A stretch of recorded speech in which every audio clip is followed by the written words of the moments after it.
Hi friends. So today I thought I would just give you guys a little life update, chat a little bit, doing some pretty low-key makeup. I just have to go to rehearsal and sweat it all off anyway, so it's not like it's gonna be super extra, but if you want to know what's been going on since we last chatted, keep on watching, I guess. Let's get started.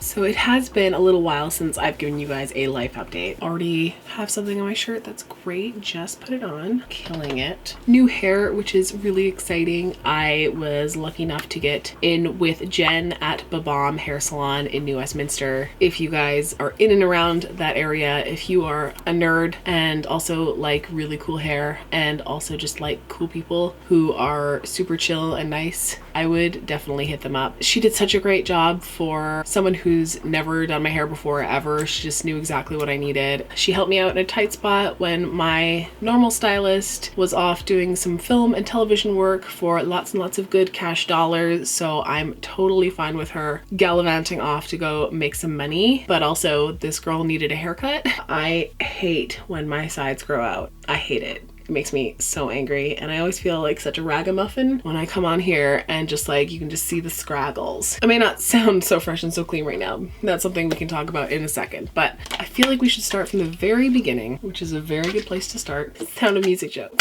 So I'm not going to talk about or mention every product that I put on my face, but I always leave all of my products listed in the description box down below. And if I miss something, you can always just call me out and I will try and remember what it was and put it in there. So I finished one show and then had some time off, moved on to another show. For those of you who are new here, which there are some of you, hello. For those of you who don't know, I'm an actor. I do mostly musical theater, and currently I'm right in the middle of rehearsals for Joseph and the Amazing Technicolor Dreamcoat. If you are a local, please do check us out. It's at the Gateway Theater in Richmond. I will pop our little poster right here for y'all. It's gonna be fun. I'm really excited. I've also not stopped working at my day job. So on my day off, I just go work at the hat shop, and I didn't really realize what I was doing to myself until maybe about a week ago when I thought to myself, when do I get a day off? Did some quick math in my head and realized I don't get a day off until Christmas. So for the months of November and December, I am working 7 days a week. Not that I'm complaining. I'm very lucky to be able to work in the place that I live. Very grateful. The reason why I'm actually still working that one shift a week is because we found out that come January 2020, Gorin Brothers, the company that we work for, is closing our shop, and with no plans to reopen it as of right now. The lease was up and we knew that,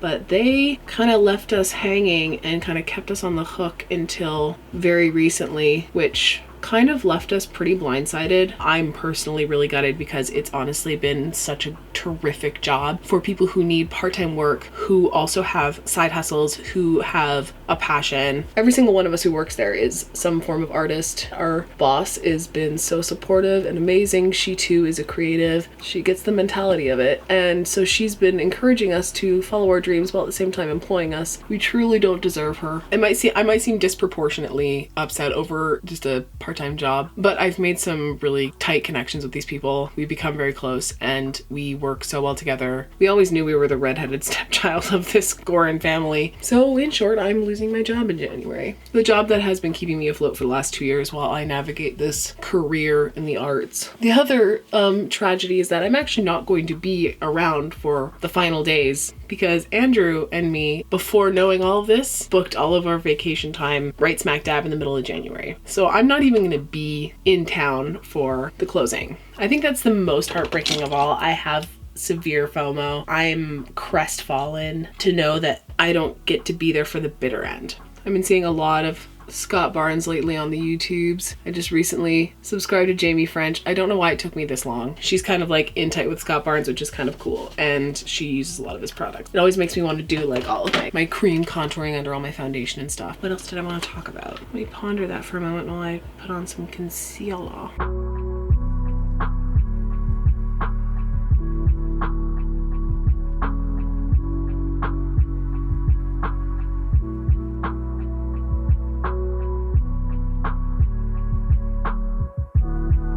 Try and ignore my atrocious hairline. Oh, and guys, if you're tired of seeing me use the same products every day, fear not. I actually decided to spring for a bunch of new products because I kind of ended up just running out of everything at the exact same time. The next video will be a good old try on of a bunch of new stuff. New to me anyway, so first impressions, so that should be up hopefully soon. And I did just run out of my old concealer, so I am cheating and using the new concealer in this video. Don't you hate it when you just run out of all of your staple products? Just everything at once, you know. Just gonna set these lids because honestly we're not doing anything over the top. So November has been quite eventful, more eventful than I had initially planned. But of course when you really blockade that schedule in and don't give yourself a whole lot of downtime, shit's bound to go down. So on top of work and full-time rehearsals, Desert Bus also happened. So for those of you who don't know, Desert Bus is a fundraising event that works with the organization Child's Play. Child's Play is a organization that donates games and entertainment to children in hospital who are there for potentially long periods of time. And Loading Ready Run, the people who created Desert Bus, have been working with this charity for 13 years now. If you have no idea what I'm talking about, I would highly suggest taking a look at desertbus.org. I have been lucky enough to be a guest on the stream for 3 years now. This year it was delightful. We sat in on a phone call from the McElroys. Andrew and I sang and danced. Everyone on stream and on chat was just so welcoming. I always feel so lucky to be there. We had the best day. However, it was quite an eventful one. In order to get to the island in time for us to be there from 9 a.m. to 3 p.m., which was the slot that we were scheduled in, we had to leave the house at 6 o'clock in the morning to get to the ferry for 6:30, which meant I had to get up. And this is just to do basic makeup, just my everyday 45-minute beat. In order to get up, have a shower,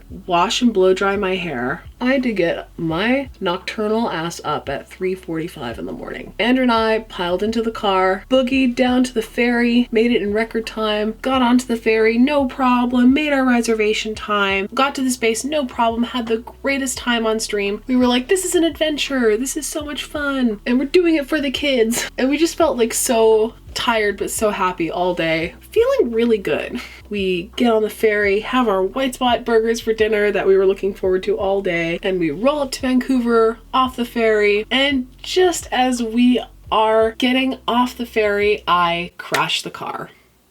Don't fret, Andrew is not injured. I am not injured. The people who I hit, yes, it was my fault. I'll get into that. The people who I hit did not claim any injuries. We are okay. What wasn't okay was my poor car, which was actually my grandmother's car, and before that was my granddad's car, who died when I was 16. I had a fair amount of emotional attachment to this car, and let me tell you when I say that it was not salvageable. We got $50 at the car recycling center, and it cost $2.50 to get it out of the impound lot. So consider this a PSA for all the people who drive sleep deprived. You're not invincible. I learned that one the hard way. It was the very end of our day, and let me start by saying this. No, I was not on my phone. It honestly was just sleep deprivation. And the fact that the car is an old car and the brakes are old brakes and nothing responds quite as fast as you want it to in that situation. I didn't realize as we were accelerating from going through a light that all the traffic off the ferry had started to bottleneck. I didn't respond in time. I slammed on the brakes, wasn't enough, and my front end just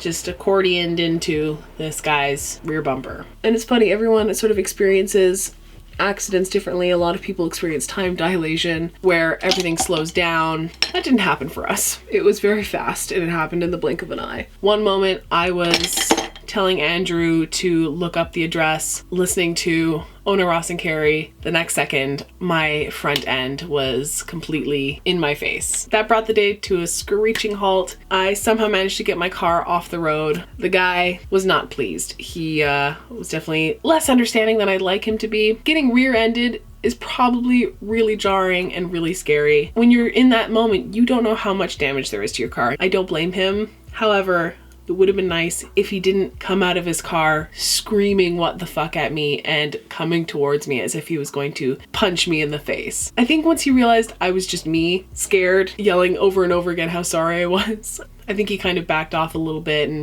and tried to contain his anger toward me, but I could tell that he was not happy with me. I'm just gonna put on some blush and let's just try and get through this story as fast as possible. And this was in the middle of like heavy traffic flow coming off the ferry. Some guy did come over and ask if we were okay, who saw the accident. He didn't ask me if I was okay, just him. Because of course it was my fault and I was a stupid idiot, so of course he didn't care if I was injured. Problem is this happened on a holiday, so I wasn't able to call it in right away, which sucked because it weighed on my conscience for the entire night. You know, when things like that happen, you just want to get it over with, handle it, be an adult, fix it, and then move on with your life. Well, it was Remembrance Day, so couldn't do that. Had to get a cab, had to leave the car, no towing company was gonna come get it for apparently 48 hours. Not sure why. Eventually it did get towed by the city, got impounded. But yeah, it was a pretty devastating end to a really great day. And it made me sad to finish it off that way. Honestly, I was quite bummed that I had to, you know, shake Andrew's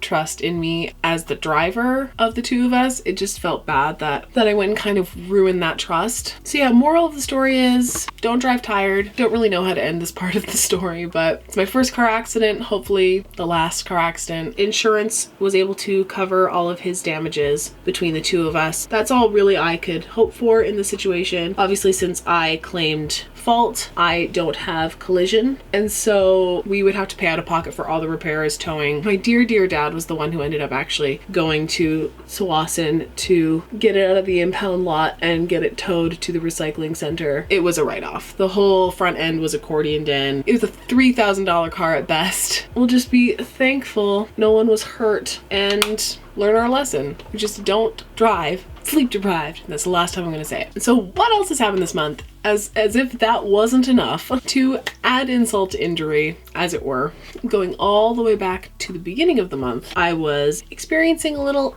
coughy cough, which is strange since prior to getting this cough, I wasn't sick. Like, I didn't have a cold. Coughs usually come along at the tail end of a cold, and then if you're lucky enough, it turns into chest congestion and you develop a cough. When a cough comes out of nowhere, it's cause for alarm, coupled with the fact that someone who I did my last show with, Company, in October, was fighting walking pneumonia and bronchitis at the exact same time. Of course, my paranoid brain immediately goes to, oh, so this has been incubating inside my body until my immune system decides to let its guard down for half a second, and this bronchitis / pneumonia just Trojan horses its way in, and definitely felt like this cough wasn't going away. So I went to the doctor. My doctor took a look at me and said, no, it's just a viral cough. Just wait it out. She listened to my lungs and they were clear. As an overthinker and a slightly paranoid person, I did my best to just not worry about it. But lucky me, on top of everything else that happened this month, it didn't get better. In fact, it got worse. I started developing a healthy wheeze. I was not sleeping. I was keeping Andrew up at night, just hacking up a lung, and I felt terrible about it. And so I thought, enough is enough. I'm gonna go back to the doctor. Was it only yesterday? Oh, good Christ. So I go back to the doctor, of course, 9:30 in the morning, because I don't need sleep. It takes one listen to my left lung. Tells me to breathe in and breathe out, and she goes, oh, and you know, from a medical professional, it's never a good response. She immediately changed her tune from the last time I saw her and said, well, you are going upstairs right now and you're going to go get a chest x-ray immediately. I'm going to put you on an antibiotic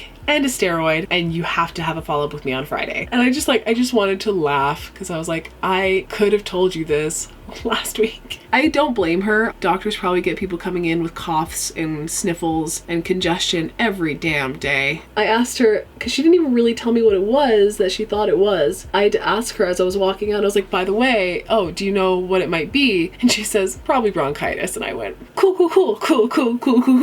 And went and got a chest x-ray, which I get to go look at on Friday. Fun times. So on top of rehearsals, me losing my job, getting into a car accident, I get to do it all with a healthy dose of bronchitis. Luckily, the antibiotics seem to be working. I am feeling a lot better even in just a day. A lot of it has to do with probably the steroids as well that I'm on. I mean, I'm so thankful for modern medicine. I'm so thankful that I don't have to die from fluid in my lungs. So fingers crossed I start feeling better really soon, because we go into tech in the next few days. Anyway, I'm gonna finish off my brows off camera and I will get back to you in a quick sec. I don't know if you can hear this, but I'm gonna see if this picks up on the mic, if you can hear my wheeze. If you don't like this kind of stuff, I'll count you down and you can mute it. Okay, ready? 3, 2, 1.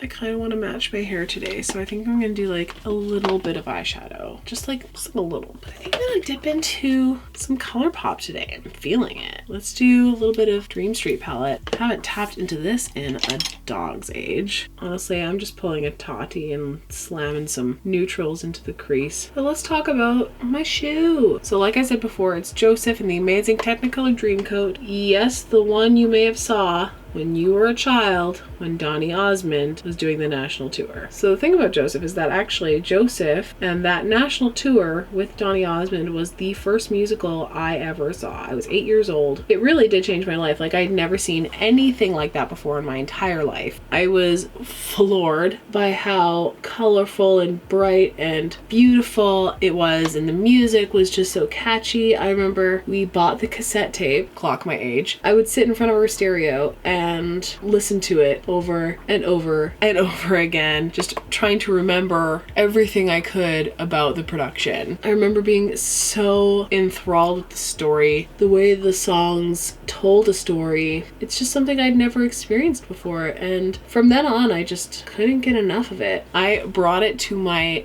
3rd grade class, and so the teacher would let me play this tape for quiet reading time, and I was a little bit embarrassed because I didn't know how the kids were going to take it, if they were going to make fun of me for being a nerd, if they were going to laugh at it, but they ended up actually low-key being as obsessed with it as I was, and we played it all the time in that class and we loved it. And honestly, like, a group of 8-year-olds just like getting down on Joseph is like still to this day maybe the coolest thing I've ever done. It kind of was my initiation into musical theater, and I forgot about that until kind of recently. I didn't really put 2 and 2 together. Like, everyone who has discovered a passion has that, I think, aha moment for themselves, whether it happens when you're 3 years old or when you're 33. It doesn't really matter. Everyone has that moment of clarity. So Joseph in the amazing Technicolor Dreamcoat, Sir Andrew Lloyd Webber, kind of an icon. It's definitely a concept show. It's not going to be your average Joseph. It's not going to be set in Egypt. It's not going to be camels and deserts. I get to gender bend the pharaoh. I'm so excited to be reinventing this iconic diva role in musical theater. The pharaoh was originally fashioned after Elvis Presley. Don't ask. I'm sure Andrew Lloyd Webber doesn't even really know why.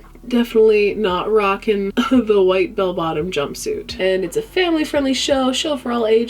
If you live or are visiting the Lower Mainland in December, do come visit us. Oh gosh, I haven't even told you about Andrew's birthday. So on top of rehearsals, work, desert bus, car accident, bronchitis, it was also Andrew's birthday month. So here was Andrew's plan. Take advantage of every birthday deal that can be provided in a 3-kilometer radius. We head on down to Kelly O'Brien's, who gives you $30 off your meal. We went there, got some appies, grabbed some beers, then made our way a few doors down to Storm Crow, which is the board game bar with a beautifully crafted nerd aesthetic. They, on your birthday, get you to roll for a free shot. They give you a D20 and a corresponding shot list, and whatever you roll, that's the shot you get. And it can be either very good or very bad. I'm also joining in on all of this as we're going. His is Bailey's and Kahlua, which is delicious, and mine is Sambuca and Goldschlager, which is a 19, which seems very disproportionate. And then, of course, we go to our favorite Monday haunt, which is the Shameful Tiki Room. And we basically know the entire staff there at this point. We definitely have that VIP regular status there, which is great and also slightly embarrassing. So we get there, they find out it's Andrew's birthday, and of course, decide to bring us the most gigantic Mai Tai in a giant clamshell bowl that they could find. Lit it on fire and screamed happy birthday at his face, which was fantastic. What we didn't know going in was that that night was also the night of the Owls, which is a dining award that happens in Vancouver. So what we didn't know is they were happening that night. About an hour before they close up for the evening, the bar manager comes bounding in, all suited up, drunk as a skunk, starts waving this award around, and everyone starts cheering and screaming, and it's so exciting. I don't even remember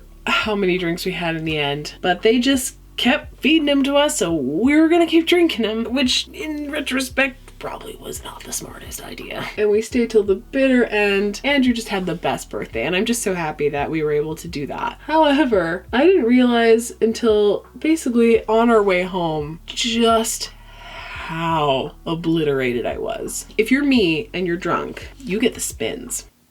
I mean, I'm not going to elaborate too much on the rest of the evening for me. I haven't been that drunk, I think, in at least a decade. If you're like me, you don't usually let it get that far. You can usually keep tabs on it a little bit better because you know the outcome. I'm not one of those people who can just get sloppy like that and pass out. If I even so much as close my eyes for half a second when I'm like that, the room just starts going. I have not experienced a hangover like that maybe in my entire life, but I've had some doozies. So all in all, these are the reasons why I have been MIA. And I feel very proud of myself for actually getting anything uploaded this month. I'm giving myself a good old pat-ski on the back there. Still though, I am sorry that life got in the way. I don't like being absent from YouTube for very long, especially when I get new subscribers. I want to be consistent and I want to have a real go at this. Ow, I just stabbed myself with this brush. Everyone's into soft glam right now, and I'm not really sure why suddenly it's become a thing. I feel like most of my get ready with me chatty videos are soft glam anyway, so I don't know. But yeah, as I said already, I was recently getting acquainted with Jamie French on YouTube, and she honestly owns bones. She's so gosh darn funny, down to earth, cool lady. Her channel is definitely like something that I want to fashion my channel after. I may not be as funny as she is. I may not be funny at all, but I just like how easygoing and down to earth she is, and it's something to aspire to be. I wish I had that level of comfort in front of the camera. I'm working on it. I mean, I've left it up, but I'm honestly too afraid to revisit that very first video I uploaded. I think I've come a long way since then, but I've got a ways to go. Most people assume that actors are good public speakers, and you would be so horribly incorrect. I hate being myself in front of people. Speaking as an entirely different human being, getting words put into your mouth and having to regurgitate them is something else entirely. And for me, way easier. Don't ask me why. if you put a script in front of me, a song, lyrics, dance steps, I could perform them for any number of people. It doesn't matter how big or small, but you put me on stage and ask me to say words that come from my own brain? No, thank you. I'll pass. So with this channel, I'm trying to learn how to really show you who I am. And that's really tricky. A lot harder than I thought it was going to be. I mean, really, what is your authentic self? We shapeshift. We're not the same people we are to our parents as we are to our friends, as we are to our coworkers, as we are to our boss. We push traits forward, pull things back. Is your authentic self like just your id, your pure id, the worst version of you imaginable? We're comprised of parts. And who's to say what is authentic and what isn't? Anyway, thanks for coming to my TED Talk. Ugh, the Jelly Much eyeshadow. Trying desperately not to spend all of my paychecks on makeup, and it's becoming increasingly difficult. Every time I do a get ready with me, I'm barely paying attention to what I'm putting on my face. I can't even remember what I was just talking about. Who needs sleep? Well, you're never gonna get it. Who needs sleep? Tell me, what's that for? Okay, I didn't think I liked this, but I actually think I'm liking it for this look in particular. See NYX Jumbo Pencil in Strawberry Milk. Maybelline Master Chrome. Oh, it still just is the best. Okay, mascara. If I keep talking, this video is gonna be 3 hours long. We don't want that. Let's just have a quiet moment and put on some mascara. What do I want to do for lips? I don't know.